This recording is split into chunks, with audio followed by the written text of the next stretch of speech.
Welcome back to TexAgs Live, presented by David Gardner's Jewelers, Rollo Insurance Studio. Let's go straight to the Buppies Catering Hotline, joined by an Aggie legend, Kellen Mond, on the program. What's up, Kellen? We're doing. Appreciate you for having me on. Thanks, man. So let's talk a little bit about it.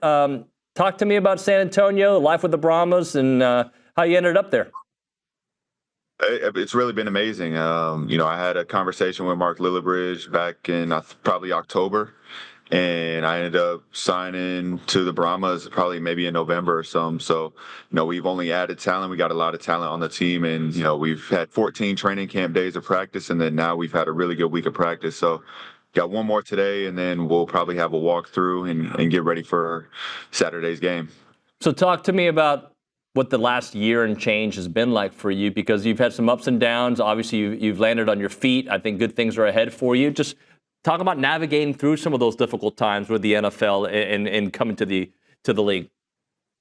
Yeah, I mean, I think there's always adverse situations, and I always talk back to my high school career where things started off really rocky and then ended up being a really good player, one of the top quarterbacks in the country. Obviously, things started off rocky at Texas A&M, ended up number 4 team in the country, my last year.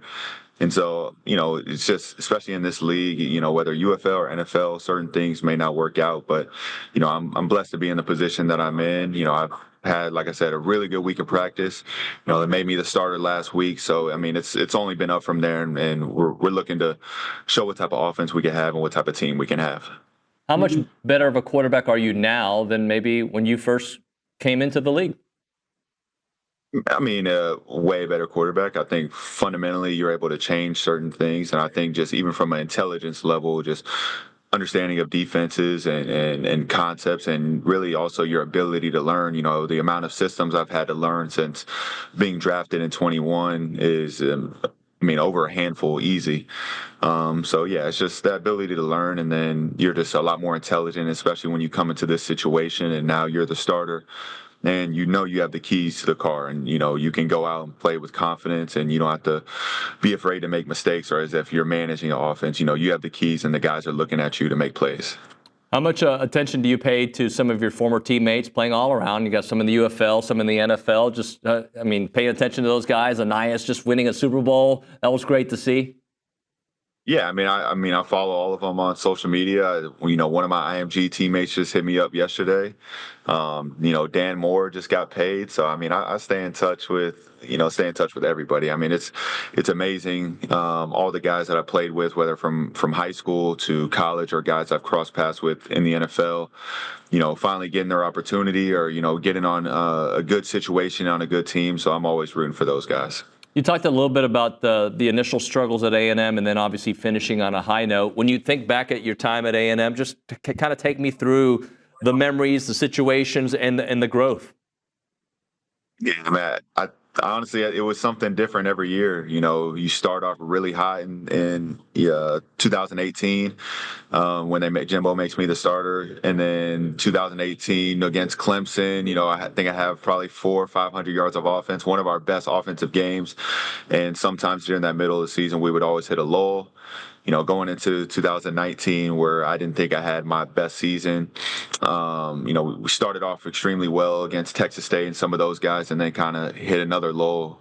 And maybe didn't help that we played, some like 4 of the top teams in the country, Georgia, LSU, Bama that year. But, some of those games are kind of those games that get you over the hump. And so 2020, I think Florida had just happened to be that game for us where we did get over the hump. And then it just led to a lot more success. And then, after that Florida game, I think we beat every team by more than 14 points. So sometimes it just takes that one win to kind of get you over the hump, and, you got that confidence, and everyone's just kind of rolling. Do you ever wonder why it didn't work for Jimbo? Because, I feel like every season there was a 1 or 2 or 3 moments that it could have just changed the entire narrative. Unfortunately, it became multiple years of that. Yeah. It's obviously, I think it's a lot more difficult than what people may believe on establishing a culture. And I'm talking especially in my early years.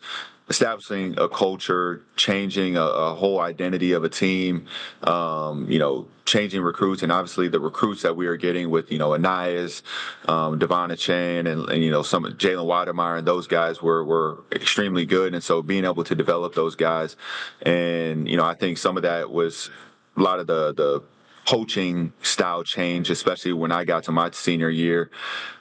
Just a lot more, maybe a little bit more laid back, and allows a lot of the players to kind of do the coaching, less yelling. And so, I never missed a game, never missed a practice and any sort of thing. And obviously, whenever I leave, multiple quarterbacks battle injury. Calzada, I think, with a shoulder and a knee. I think Haynes ended up getting hurt. Connor got hurt. So, at the end of the day, it's hard to win games when you announce a starter and then maybe 2 weeks later a guy gets hurt, a guy goes down, and now a backup quarterback has to kind of run the show. It's not as easy as what it seems. Not just say you're just going in here and running the offense. So, maybe some bad luck on some side, and maybe some other situations. Maybe he would like to go back and, man, I wish we would have done this. But I'm always, Jimbo has a lot of respect throughout the coaching, especially the college football world, from his LSU to Florida State days, and obviously at A&M.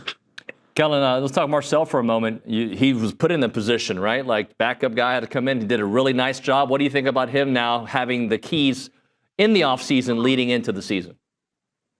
Who are we talking about? Marcel Reed. Oh, yeah.